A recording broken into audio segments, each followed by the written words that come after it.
विद्यार्थियों, BA first year के second paper भारतीय राजनीति विज्ञान का हम अध्ययन कर रहे थे।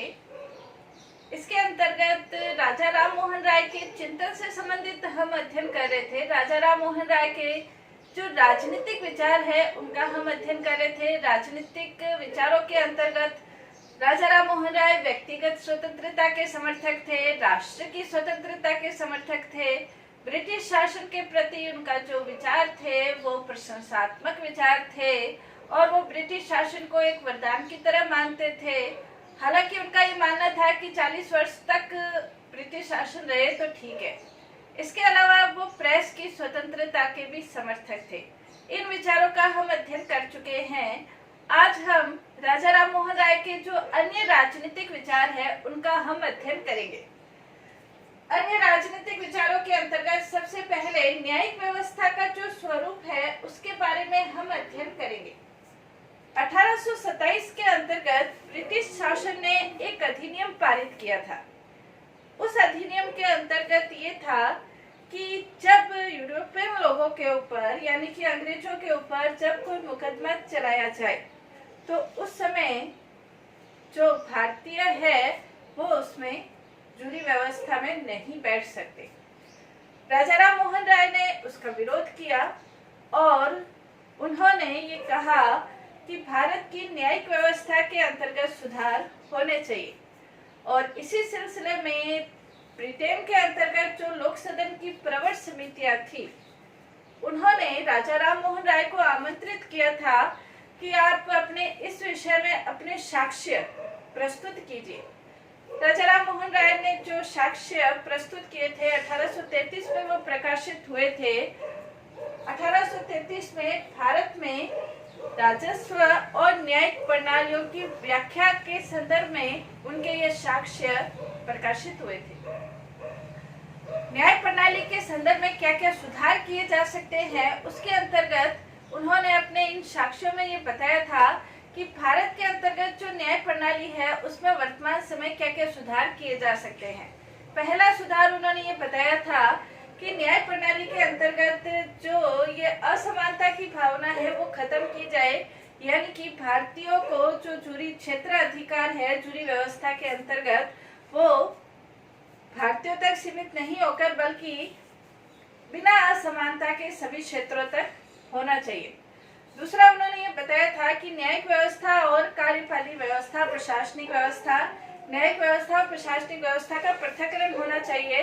वही व्यक्ति कानून बनाए, वही व्यक्ति लागू करे तो न्याय सही रूप से नहीं मिल सकता, इसलिए उन दोनों का पृथक्करण कर दिया जाना चाहिए। फिर उन्होंने ये बताया था कि कानून को संहिताबद्ध करना चाहिए, कानून का संहिताकरण होना चाहिए। संहिताकरण होने से लोग भी कानून को पढ़ सकते हैं, जानकारी प्राप्त कर सकते हैं और जो न्यायिक क्षेत्र के अंतर्गत लोग हैं, न्यायाधीश है, वो भी न्याय का उचित रूप से प्रयोग कर सकते हैं। इसके अलावा उन्होंने ये कहा था कि कानून बनाते समय जो प्रशासनिक अधिकारी है, सरकार है, उन्हें जनता से भी परामर्श लेना चाहिए कि किस प्रकार के कानूनों का निर्माण किया जाए। इसके अलावा उन्होंने ये कहा था कि भारत में अधिकतर जो लोग हैं वो अंग्रेजी भाषा नहीं समझ सकते, वो अपनी स्थानीय भाषा ही समझ सकते हैं। तो एक ऐसी संचार भाषा का अवश्य विकास किया जाए जिससे कि दोनों वादी और प्रतिवादी दोनों समझ सके। ऐसी संचार व्यवस्था के लिए अवश्य ही प्रयत्न किए जाने चाहिए। इसके अलावा उन्होंने ये कहा था कि जो न्यायिक प्रणाली है वो सार्वजनिक होनी चाहिए, सार्वजनिक रूप से न्याय व्यवस्था होनी चाहिए। लोग आ सके, देख सके, सुन सके, क्या निर्णय हुआ है उसके बारे में जानकारी प्राप्त कर सके। तो ये न्यायिक व्यवस्था के अंतर्गत सुधार किए जाने चाहिए। जूरी व्यवस्था के अंतर्गत भी क्षेत्राधिकार बढ़ाकर उसका सुधार किया जाना चाहिए। तो इन क्षेत्रों के अंतर्गत यदि सुधार किया जाता है न्याय व्यवस्था के अंतर्गत तो भारतीय अंग्रेजी शासन के प्रति उनकी निष्ठा है वो और ज्यादा बढ़ सकती है। यदि अंग्रेजी सरकार अपनी इन व्यवस्थाओं में, इन न्यायिक व्यवस्थाओं में सुधार कर सके। तो ये न्यायिक व्यवस्था में सुधार से संबंधित उनके विचार थे। प्रशासनिक व्यवस्था के अंतर्गत भी वो ये चाहते थे कि कुछ सुधार किए जाए। प्रशासनिक व्यवस्था के अंतर्गत उनके सुधार के जो स्थितियां है वो भी उनके जो ये लेख प्रकाशित हुआ था उसी के अंतर्गत प्रशासनिक व्यवस्था में सुधार के लिए भी उन्होंने अनेक प्रकार के उपाय बताए थे। उन्होंने ये कहा था कि अंग्रेजों के द्वारा एक देशी लोक सेना की स्थापना की जानी चाहिए, जिससे कि सेना के ऊपर जो होने वाला खर्च है वो काफी कम हो जाए। इसके अलावा उन्होंने अंग्रेजी सरकार को ये कहा था कि यदि अंग्रेजी सरकार, ब्रिटिश सरकार ये चाहती है कि भारतीय लोग उसके प्रति सम्मान की भावना को बनाए रखे, तो उसके लिए आवश्यक है कि ब्रिटिश सरकार के द्वारा भारतीयों को उनकी योग्यता के अनुसार, उनकी क्षमता के अनुसार उनको प्रशासनिक सेवाओं में स्थान दे, प्रशासनिक सेवाओं में उनकी नियुक्ति दे। ब्रिटिश सरकार ने एक अधिनियम पारित करके जो प्रशासनिक सेवा की आयु है वो बहुत कम कर दी थी। राजा राम मोहन राय ने उसका विरोध किया था और ये कहा था कि प्रशासनिक सेवा में आने के लिए एक परिपक्व व्यक्ति की आवश्यकता है, इसलिए प्रशासनिक क्षेत्र के अंतर्गत जो आयु है वो कम से कम 22 वर्ष होनी चाहिए और भारतीयों को उनकी योग्यता के अनुसार अवश्य ही बिना किसी भेदभाव के पद प्रदान किए जाने चाहिए प्रशासनिक सेवा के अंतर्गत। इसके अलावा वो भारत के अंतर्गत, क्योंकि उस समय भारत की जो आर्थिक व्यवस्था थी उसका मूल आधार कृषि था, इसलिए वो ये चाहते थे कि किसानों की स्थिति में, कृषि की स्थिति में सुधार करने के लिए सरकार के द्वारा अवश्य ही प्रयत्न किए जाने चाहिए। इसीलिए जैसे अपन कह सकते हैं डॉक्टर वर्मा के शब्दों में कि वो भारतीय सभ्यता के रैयतवाड़ी प्रथा के समर्थक थे। वो ये चाहते थे कि कृषि के क्षेत्र के अंतर्गत जो भूमि सुधार कानून है, अन्य कानून है और उसके अलावा अन्य जो स्थितियां हैं जिसमें सुधार की संभावना है, तो उसमें सुधार किया जाना चाहिए ताकि किसानों की स्थिति अच्छी हो सके और भारत की आर्थिक स्थिति भी अच्छी हो सके। राजा राम मोहन राय हालांकि ब्रिटिश सरकार के समर्थक थे, प्रशंसक थे, लेकिन ब्रिटिश सरकार के निरंकुश साम्राज्यवाद की आलोचना करने में वो कभी भी पीछे नहीं रहते थे और इसीलिए उन्होंने ये कहा था कि यदि वो चाहती है ब्रिटिश सरकार के हमेशा सम्मान की भावना रहे तो उसमें कुछ सुधार भी करने चाहिए। ब्रिटिश शासन को विधि का शासन, सीमित शासन, मर्यादित शासन, जो कि इंग्लैंड के अंतर्गत जो ये व्यवस्थाएं लागू है, वो भारत में भी इस प्रकार की व्यवस्थाओं के अनुसार शासन कार्य करना चाहिए ताकि भारत भी आगे बढ़ सके। तो प्रशासनिक क्षेत्र के अंतर्गत देशी लोक सेना की स्थापना, प्रशासनिक सेवाओं की में सुधार और कृषि क्षेत्र में सुधार के संबंध में उन्होंने अपने विचार प्रकट किए थे। नेक्स्ट इसके अंतर्गत राजा राम मोहन राय चाहते थे कि राजनीति और कानून के माध्यम से समाज सुधार किया जाए। वो ये चाहते थे कि कानून बनाकर, क्योंकि उस समय जो स्थितियां थी भारतीय समाज के अंतर्गत अनेक प्रकार की कुरीतियों से भारतीय समाज ग्रस्त था और भारतीय समाज ग्रस्त था। सामाजिक क्षेत्र के अंतर्गत यदि हम देखें तो बाल विवाह प्रथा थी, बहु विवाह प्रथा थी, पर्दा प्रथा थी। स्त्रियों को समाज के अंतर्गत न आर्थिक रूप से कोई अधिकार प्राप्त था और न ही शैक्षिक रूप से कोई अधिकार प्राप्त था। सती प्रथा समाज के अंतर्गत विद्यमान थी, जिसमें स्त्रियों को जबरदस्ती जिंदा जला दिया जाता था। उसकी पति की मृत्यु होने के बाद चिता के साथ ही जिंदा जला दिया जाता था। राजा राम मोहन राय ये चाहते थे कि समाज के अंतर्गत उन्होंने जागृति फैलाने का हालांकि बहुत प्रयास किया, लेकिन जब लोग उनकी बात को नहीं समझ सके तो वो ये चाहते थे कि ब्रिटिश सरकार कानून बनाकर समाज के क्षेत्र में पहल करे, समाज सुधार के क्षेत्र में पहल करे। और इसी सिलसिले में समाज सुधार के रूप में पहल करते हुए लॉर्ड विलियम बेंटिंक ने सती प्रथा निषेध अधिनियम पारित किया था, जिसके अंतर्गत 1829 के अंतर्गत सती प्रथा को अपराध घोषित कर दिया था, सती प्रथा निषेध कानून बना दिया था।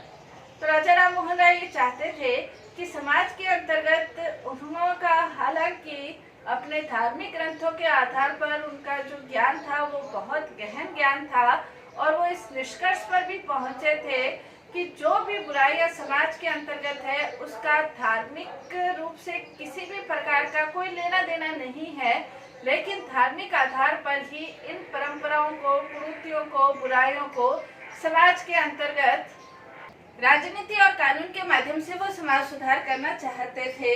और इसके लिए उनको किसी भी प्रकार की ये हीनता की भावना महसूस नहीं होती थी कि हम अंग्रेजों को ये कहे कि समाज के क्षेत्र के अंतर्गत आप कानून सुधार करें। नेक्स्ट इसके अंतर्गत यदि हम देखें तो उनके नेक्स्ट विचार मानवतावाद और विश्व बंधुत्व के संबंध में है। राजा राम मोहन राय के अंग्रेजी जो विद्वान थे बेंथम, जिन्होंने उपयोगितावाद का महत्वपूर्ण दर्शन समाज को दिया था, बेंथम भी राजा राम मोहन राय के जो मानवतावादी विचार है और विश्व बंधुत्व संबंधी विचार है उनकी प्रशंसा किया करते थे।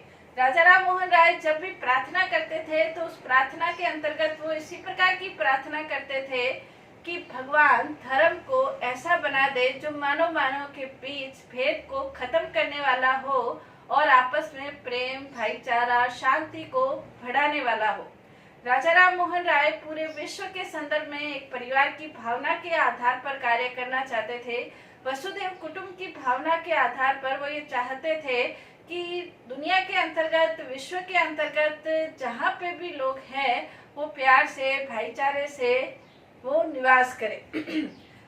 राजा राम मोहन राय दुनिया के अंतर्गत जो विभिन्न प्रकार की बुराइयां हैं या गृह युद्ध की स्थिति है, युद्ध की स्थिति है, उपनिवेश की स्थिति है, साम्राज्यवाद की स्थिति है, तो उन स्थितियों के संदर्भ में उन्होंने अपना समाधान यह प्रस्तुत किया था कि दुनिया के अंतर्गत इस प्रकार की एक पंचायत, जिन्होंने कांग्रेस का नाम दिया उन्होंने उस पंचायत को, कि ये जो पंचायत है ये दो राष्ट्रों के बीच चाहे किसी भी प्रकार की समस्याएं उत्पन्न हो, चाहे वो सामाजिक समस्याएं हो, चाहे वो आर्थिक समस्याएं हो, चाहे वो राजनीतिक समस्या हो, किसी भी प्रकार की समस्या यदि उत्पन्न होती है तो ये जो पंचायत है ये दो राष्ट्रों के मध्य आपस में समझौता करवाने की, समन्वय करवाने की प्रयत्न करे और इस समझौते और समन्वय के माध्यम से दुनिया के अंतर्गत ये जो उपनिवेशवाद या साम्राज्यवाद या युद्ध की स्थिति, आपस में गलतफहमी की जो स्थिति है